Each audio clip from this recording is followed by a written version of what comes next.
पहला, minimum balance penalty. यदि आप न्यूनतम बैलेंस नहीं रखते हैं तो 100 से 600 रुपए प्रति माह बैंक आपका काट लेता है। दूसरा चार्ज, एक्स्ट्रा एटीएम यूजेज। आपको एटीएम ट्रांजैक्शन के लिए 2 से 3 की मोहलत मिलती है, 2 से 3 की इजाजत मिलती है बैंकों द्वारा। अगर आप चौथा पांचवा ट्रांजैक्शन कर लें तो हर ट्रांजैक्शन पे 20 रुपए एटीएम चार्ज आपको देना पड़ता है। इनएक्टिविटी फी 100 से 200 रुपए सालाना, यानी कि अगर बैंक आप बहुत ज्यादा अपना अकाउंट यूज नहीं करते हैं तो बैंक इनएक्टिविटी के नाम पे भी चार्ज लगा देता है। फिर बैंक स्टेटमेंट आप मंगवाते हैं तो बैंक स्टेटमेंट इशुएंस चार्जेस के नाम पर आपसे 50 से 100 रुपए लेता है। फिर आप कहते हैं हमें एसएमएस अलर्ट के माध्यम से मेरे बैंक के खाते में क्या आ रहा है उसकी जानकारी मिले, तो एसएमएस अलर्ट चार्जेस के नाम पर भी प्रति क्वार्टर 20 से 25 रुपए आपसे लिया जाता है।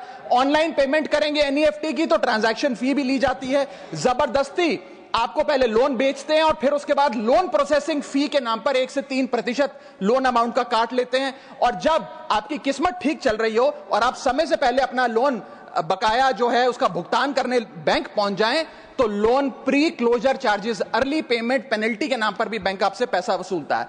साधारण सा सिग्नेचर बदलवाना हो, नॉमिनी की डिटेल्स बदलवानी हो, उस चेंज पर भी 200 रुपए प्रति ट्रांजैक्शन के नाम पे बैंक आपसे पैसा वसूलता है। और डिमांड ड्राफ्ट पे ऑर्डर बनाने जाएं तो 100 से 200 रुपए प्रति डिमांड ड्राफ्ट आपसे पैसा वसूलता ही वसूलता है। यानी कि कस्टमर्स की जेब काटी जा रही है और कस्टमर्स को पता भी नहीं लगता कि कितना पैसा बैंक इन नाना प्रकार के चार्जेस के चलते आम आदमी से वसूल रहा है।